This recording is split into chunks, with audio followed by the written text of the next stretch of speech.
தாயை கண்ணியப்படுத்த சொன்னவர் முஹம்மது ஸல்லல்லாஹு அலைஹி வஸல்லம். சுப்ஹானல்லாஹ், தாயை போல இந்த உலகத்தில் ஒரு உறவு இருக்குமா சகோதரர்களே? தாயை போல. வவஸ்ஸைனல் இன்சான் பிவாலிதைஹி இஹ்சானா. அல்லாஹ் சொல்கிறான், அல்லாஹ் உபதேசம் செய்கிறான், ஏ மனிதனே, ஏ மனிதனே, உம்மாவோட வாப்பாவோட நல்ல முறையில் நடந்து கொள். சகோதரர்களே, முஹம்மது ஸல்லல்லாஹு அலைஹி வஸல்லம் ஹதீஸுடைய தரம் எனக்கு தெரியாது, பைஹகியிலும் மிஷ்காத்திலும் கிதாபுர் ரிகாக்கில் வருது என்று நினைக்கிறேன்.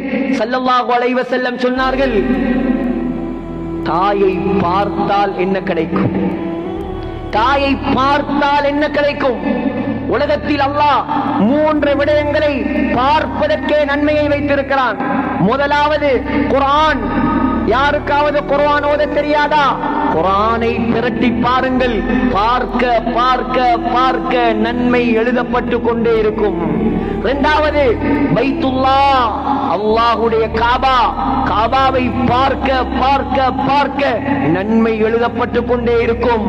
மூணாவது என்ன சகோதரர்களே? மதீனாவா, மஸ்ஜிதுல் அக்ஸாவா? சொன்னார்கள் ஸல்லல்லாஹு அலைஹி வஸல்லம், மாமின் வலதின் யன்ظுரு இலா வாலிதைஹி நظرة ரஹ்மத்தின் இல்லா கதபல்லாஹு லஹு பிகுல்லி நظرத்தின் ஹஜ்ஜத்தன் மப்ரூரா. தாயுடைய முகம், தகப்பனுடைய முகம். ஒரு மகன் தன்னை பெற்ற தாயை ஒரு முறை சிரித்த முகத்தோடு பார்த்தால், யோசிச்சு பாருங்க, சிரித்த முகத்தோடு இரக்கமாக உம்மாவை பார்த்து ஒரு தரம் சிரித்தால் சும்மா நன்மை இல்ல சகோதரர்களே. கதபல்லாஹு லஹு பிகுல்லி நظرத்தின் ஹஜ்ஜத்தன் மப்ரூரா. ஏற்றுக்கொள்ளப்பட்ட ஹஜ்ஜுடைய நன்மை அல்லாஹ் தரான். இன்னைக்கு 20 லட்சம் ஹஜ். போன முறை ஒரு சிலர் வந்திருந்தாங்க, 40 லட்சம் செலவழிச்சு. ஏன்? ஃபுல்லா அவரு கிராப் டவர் வேணுமா? 40 லட்சம். அவர் விவிஐபி பெற்றிருக்கிறார். ஆனா 40 லட்சம் செலவழிச்சியே உண்ட 40 லட்சத்துடைய ஹஜ்ஜி கபூலா அல்லது சல்லி எல்லாம் தண்ணியில பெய்தா அல்லாஹ்க்கு தான் தெரியும். ஆனா நீ உம்மாவை பார்த்து செலவழிக்கிறதுக்கு 40 லட்சம் செலவழிக்க தேவையில்லை. உம்மாவை பார்த்து ஒரு தரம் சிரித்தால் உனக்கு ஏற்றுக்கொள்ளப்பட்ட ஹஜ்ஜி. சுப்ஹானல்லாஹ், தாயுடைய பெருமதியை மறந்து விட்டார்கள். உம்மா அப்பாவை மிதிக்கக்கூடிய சமூகம். என்னுடைய ஒரு நண்பர் அதுக்கு அடிக்கடி ஆஸ்திரேலியாவுக்கு சென்று வருபவர். சகோதரர்களே, அங்கே அவர் தங்கக்கூடிய வீட்டுக்கு பின்னால் ஒரு பெரிய பங்களா இருக்கிறான். அந்த பங்களாட உரிமையாளர் யார் தெரியுமா? சொல்லுங்களே, அந்த பங்களாட உரிமையாளர் யார் தெரியுமா? ஒரு நாயா. நான் கேட்டேன், நாயா? ஓ மசரத், என்ன விஷயம் தெரியுமா? அந்த நாட்டில ஸ்ரீலங்கால எப்படி ஹியூமன் ரைட்ஸ் இருக்குதோ அத போல ஆஸ்திரேலியால எல்லாம் மிருகங்கள், பெட்ஸுக்கு, வளர்ப்பு பிராணிகளுக்கு என்று தனி உரிமைகள் இருக்குது. ஒருத்தண்ட நாயை பார்த்து, பூனையை பார்த்து நீங்க ஒரு கெட்ட வாயால ஏசினால், கெட்ட வார்த்தையால் ஏசினால் அதை ரெக்கார்ட் பண்ணி அவன் போலீஸுக்கு கொடுத்தால் 1 லட்சம் ஆஸ்திரேலியன் டாலர் ஃபைன் கட்டும். நாயை பூனையை வளர்க்கக்கூடியவங்க ஒரு சிலர் கல்யாணம் முடிக்காம அந்த ஊட்ட, சொத்த, கார நாய்க்கு பூனைக்கு எழுதி வைக்கிறான். நான் மண்டையை போட்டாலும் நாய் பூனை வாழணும். நான் கேட்கிறேன், ஆஸ்திரேலியால நாய்க்கு உள்ள மதிப்பு இலங்கையில தாய்க்கு இல்லையா? எத்தனை தாய்மார கொண்டு போய் அநாத ஆசிரமத்துல விடுறான். எத்தனை தாய்மார் வீதிகள்ல உட்கார்ந்து கொண்டு கிழங்கு வித்து கொண்டு, மாம்பழம் வித்து கொண்டு, ஏனும்மா உங்களுக்கு பிள்ளைகள் இல்லையா? இருக்கிறாங்க வாப்பா, ஒத்தரும் உதவி இல்ல. அவங்க எல்லாம் கல்யாணம் முடிச்சு வைத்துட்டாங்க, எங்களை கை விட்டுட்டாங்க. சகோதரர்களே, சாதாரண பாவமாயுது, சாதாரண பாவமாயுது. நீ சின்ன பிள்ளையில இருக்கும் போது உனக்கு பேச தெரியுமா? உனக்கு நடக்க தெரியுமா? உன்ன உடம்புல பிசிக்கலி ஃபிட்னஸ் ஒன்றுமே இல்லை. உன்னை வளர்த்தது, ஆளாக்கினது, பால் தந்தது, அழுதது. வாப்பக்காரருக்கு தலைவலிக்கும், புள்ள அழுதா. அம்மாவுக்கு நெஞ்சு வலிக்கும், என்ற புள்ள ஏன் அழுதோ? இப்படி எல்லாம் வளர்த்து ஆளாக்கி கஷ்டப்பட்ட தாயே ஊட்ட விட்டு அனுப்புறதுக்கு நம்ம சமூகத்துக்கு மனசு வந்துட்டுதா? சிந்தியுங்கள் சகோதரர்களே. ஸல்லல்லாஹு அலைஹி வஸல்லம் சொன்னார்கள், ஜாமிஉ திர்மிதியில் வரக்கூடிய ஹதீஸ், இதா தஅர்ரஜுல் இம்ராத்தஹு வா கௌமஹு வா அதனா ஸதீகஹு வா குஸாபஹு.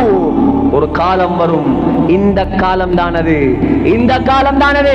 சொன்னார்கள், மனிதன், முஸ்லிம் ஆம்பளை பொண்டாட்டிக்கு வழிபட்டு தாயை ஒதுக்கினால், பொண்டாட்டிட பேச்ச கேட்டு தாயை நோகடித்தால், நன்றாக கவனமாக கேளுங்க, உங்களோட பொஞ்சாதிமார் உங்களோட மனைவிமார் சொர்க்கம் போக வேண்டும் என்றால் நீங்க பொருத்திக் கொள்ளும்.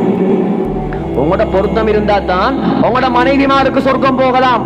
ஆனால் நீங்க சொர்க்கம் போக வேண்டும் என்றால் உங்களோட மனைவிட பொருத்தம் அல்ல வேணும், உங்களோட உம்மா உங்களை பொருந்திக் கொள்ளணும். உங்களோட உம்மா உங்களை மன்னிக்கணும். அது கசப்பாக இருந்தாலும் சரி, தாய் மன்னிக்கலையா சொர்க்கம் ஹராம். தாய் மன்னிக்கலையா அல்லாஹ் மன்னிக்கவே மாட்டான். சொன்னார்கள், மனைவிக்கு வழிபட்டு தாயை நோவடிக்கும் காலம் வந்தால், நண்பனோடு நெருக்கமாகிக் கொண்டு நண்பனுக்கு அடிமையாகிக் கொண்டு தகப்பனை தூர எறியும் காலம் வந்தால், சொன்னார்கள் ஸல்லல்லாஹு அலைஹி வஸல்லம், ஃபல்யர்தகிபு இன்த ذلك ريحا حمراء وخسفا ومسخا وخذفا وزلزلة وآيات تتابع كنظام بال قطع سلكه فتتابع. சொன்னார்கள் ஸல்லல்லாஹு அலைஹி வஸல்லம், நெருப்பு காத்தை எதிர்பாருங்கள். நெருப்பு காத்து பூமிக்குள் சுழிவாங்கப்படுவது, நாயாக பன்றியாக உருமாற்றப்படுவது, வானத்தில தண்ணி வராது, நெருப்பு மழை வரும். ஸல்லல்லாஹு அலைஹி வஸல்லம் எப்படி வரும் தெரியுமா? கல்லு மலை எப்படி வரும் தெரியுமா? அல்லாஹ்வுடைய தண்டனை எப்படி வரும் தெரியுமா?